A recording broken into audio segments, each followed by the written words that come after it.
Hey e-commerce marketing podcast listener, I wanted to let you know that we have created 16 e-commerce marketing videos for you.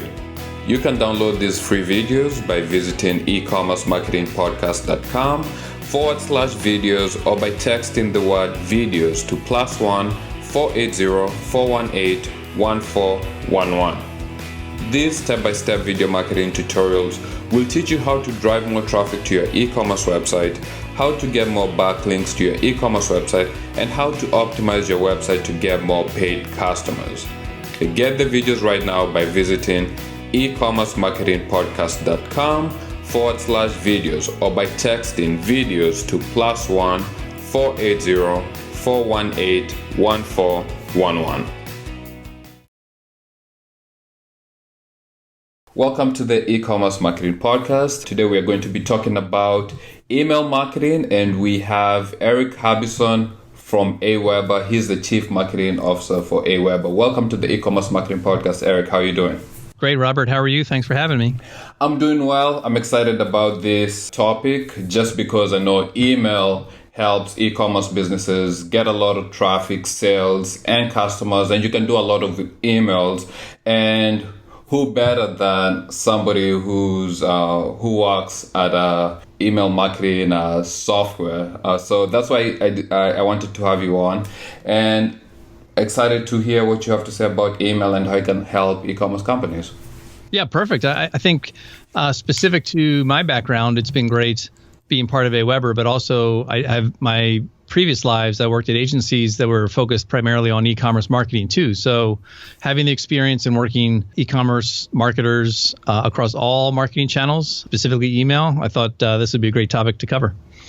Okay, so if we can just, get into it, and maybe you can just tell me from what you've seen at Aweber and even through your experience working with e-commerce marketing, why is email so important to e-commerce, and how does email help e-commerce?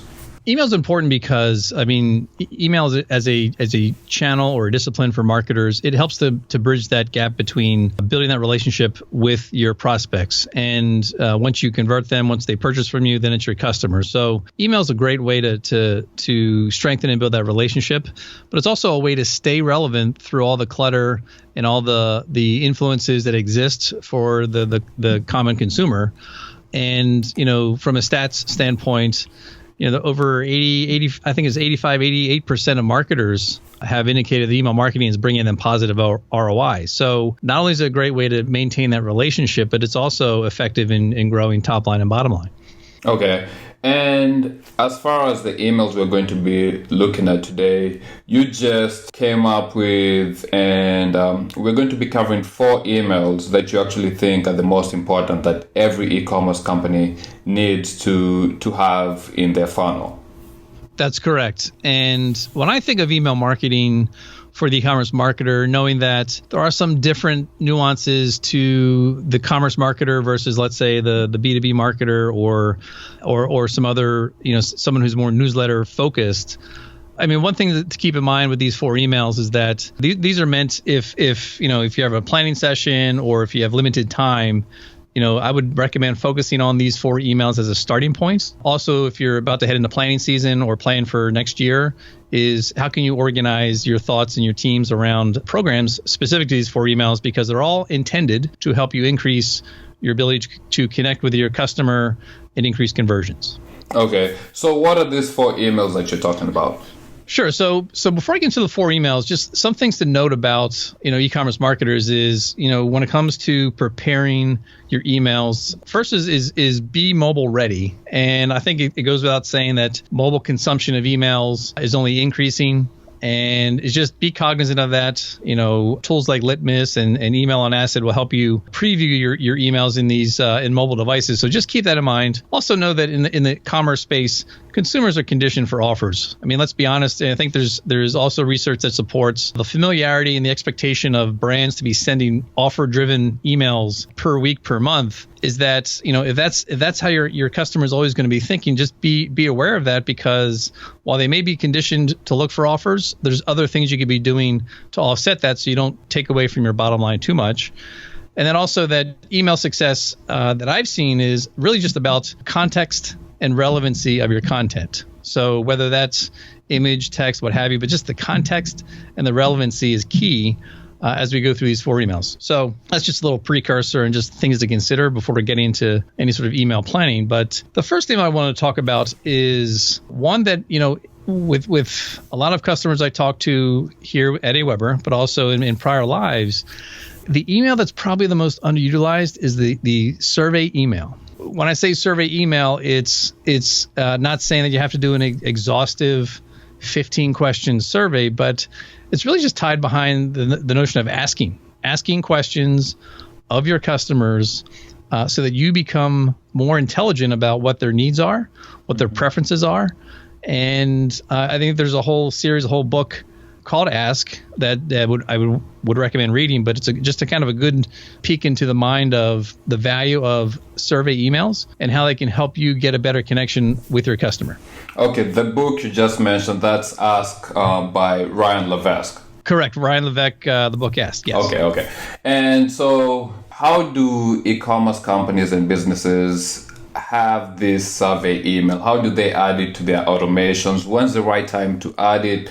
And how do customers even end up in a funnel that has this survey email asking them the questions that these businesses want customers to tell them answers to? Yeah, so I think there's a lot of ways to go about it, I guess, really depending upon your product or your service. But let's say, in the example of if you're just an online retailer, some companies will ask for it in the beginning as part of your email sign up.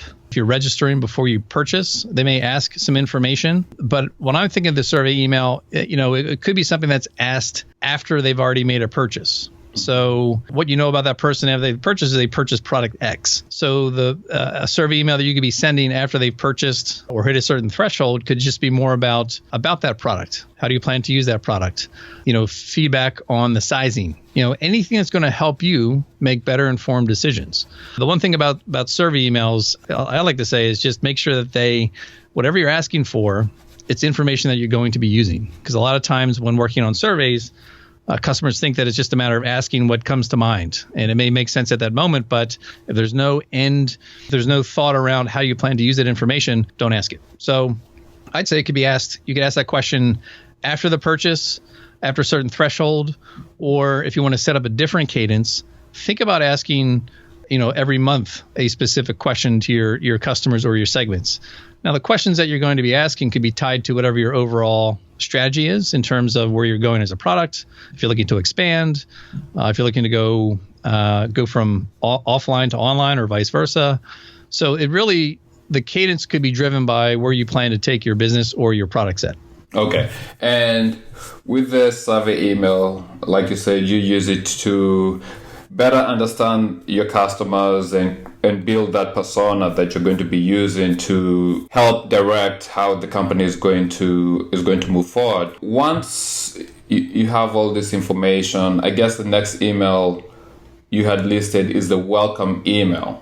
Right. So think of the survey email as, that's an email to be asked at certain points of the cycle or the journey of your customer. Okay. The next most important email is the welcome email. And when I say welcome email, that's about really setting expectations.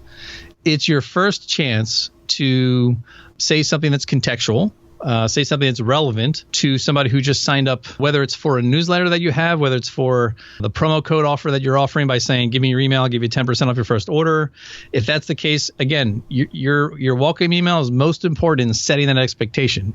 And oftentimes the welcome email is just, here's your offer, come back and purchase something. But I like to, task customers or brands to think about the welcome email as an opportunity to be kind of the starting point of another series of actions that could help you gain more information or help your customer become more connected to your brand. So that would be things like, if the welcome email sets expectations of here's your coupon code. Hey, did you know we had a podcast? Or here's a coupon code. Hey, did you know we had this? Mm-hmm. So use it as a way to direct or at least give yourself the chance of engaging with that customer who clearly is just looking to make a purchase with that coupon code, but introduce them to other pieces of your brand. Okay. Before we move on to the next email, just a quick question, something that I just thought of right now. Does it matter what type of template you use, or if if you have text emails or if you're going to create beautiful newsletters, does that matter when you're looking at these 4 emails? For either the survey or the welcome email? Yeah, just for all emails. Sure. Does it matter whether you want to use a HTML newsletter or just text? How much do you need to have your brand, your layout? Do you need to think through all of these, or can you just get away with having a text email or just something simple? I'd say the use of images versus text is going to depend on the context of the email. If the survey email is really just one question, that could easily be delivered with just text. Okay. As much as it could be with just a straight flat image. But the other indicator here is think about your brand. Is your brand is it an apparel company that's rooted in a lot of heavy images and neat looking images? If so, then you're probably going to want to carry that through into the messages that you send to your customers, even if they are just a quick welcome or a quick thank you. Okay, so that answers it. So it really depends on what type of email it is, and also just how you have your brand as a business. Correct. As you can imagine, again, apparel companies are very focused on imaging. If you're a restaurant or something like that, the images of the food and the experience is important too. So it really just depends on how heavy you are in wanting to carry that brand message through to your emails. Okay. The next email is the nurture email, and that I kind of feel it's self-explanatory. Like you're using this email to probably you use this email to try and convert those prospects into customers, and also if you're dealing with customers, just to continue helping them understand the brand. Exactly, Robert. That you hit the nail on the head. The nurture email is really meant to strengthen the relationship, and that's both with folks that are not yet customers, but also with your customers, knowing that it's easier to strengthen the lifetime value of your current customer than it is to acquire a new one. I just see a lot of opportunity out there with nurture emails that I receive, where there's an opportunity to not just ask me for more information to become more relevant, but also to help set expectations for what it is that I could experience or what I just ordered with you with the brand. So it really comes down to what value can you give in these emails, these nurture emails, in order to get something from your customer. Not that you're looking to get a tremendous amount from the customer, but again, if you're giving value, what value can you get? And example of that would be just a surprise and delight email. When's the last time a retailer or a commerce marketer or any brand for that matter sent you an email just to thank you for being a customer? And it doesn't mean that you're the one spending the most money, but it's just acknowledging you as a valuable customer. That sort of surprise and delight can do a lot in terms of increasing awareness of your brand if someone were to share that email with somebody else. But at the end of the day, all you want to do is just build that connection with your customers. So if you haven't just sent a thank you for being a customer email, try it. I think you'd be surprised with the reaction that you get from the customers that open it up. And then another one that I like from a nurture email is just continue to build relevance or find relevance with your customer base. And I think Dollar Shave Club does a good job with this. If you've made an order that ships every month, they actually send you an email to say, "Hey, we're getting ready to ship your order because it's a subscription model, it's ongoing, but at least it lets me know when I should expect to see it in my mailbox." So I think that one quick email, and it's nothing fancy, it's just, "Hey, we're about to ship this." It's a great way to stay relevant to me so that I can expect when to keep an eye out for that delivery. Okay. With the one example you brought about companies just thanking you for being a customer. Yes. I can't remember receiving that in my inbox, but at the same time, since we live in this, day and age of email and everybody's sending out emails, I'm so accustomed to getting a lot of emails from big brands, and sometimes I just hit delete. And now I've trained my body just to hit delete immediately, even Yes. seeing the content. So is that one worry that e-commerce companies should have, that they might not be sending spam emails, but the recipient, the subscriber, is being overwhelmed with other emails and they're trying to maintain their inbox where they might just overlook some of these emails? Yeah, I think overlooking emails in a flooded inbox should be a concern for many marketers, which I think goes back to my earlier point of how do you maintain context and relevancy for what you're sending. So if I'm expecting, because your welcome email told me every Tuesday I'm going to send you a hottest deals email, well then I'm going to keep an eye out for that email every Tuesday. because it's relevant to what I'm looking for and what I told you. So I think it's how creative can we get with setting expectations so that, that's prime real estate inside that inbox. And how can we do a better job of setting expectations and building trust so that, when they see it comes from our brand, they're more inclined not to delete it or move it off to another folder. And that does take time, but also, again, takes making sure that the context of your content is relevant. Okay. And the last email is the abandoned cart email. Some e-commerce businesses might think that this is the most important email to be sending out. What are your thoughts on that? I mean, I agree in that it's important when it comes to what are ways to, you've gotten somebody who's gone as far down as to being, putting items in a cart and then to say, yeah, I'm not really sure, or for whatever reason.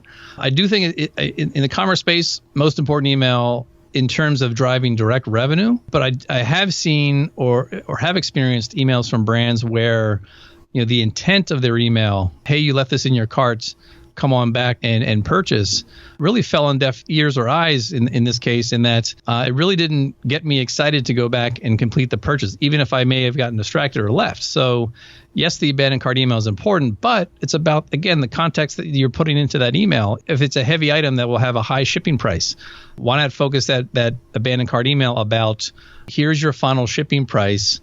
If you complete your order in the next 48 hours, so you tie in some scarcity there. If you purchase in the next 48 hours, we'll cut it in half. Now that's contextually relevant to me because yes, it's a heavy item. I probably wasn't going to buy it because of the shipping cost, but because you recognize that, I'm more inclined to finish that purchase.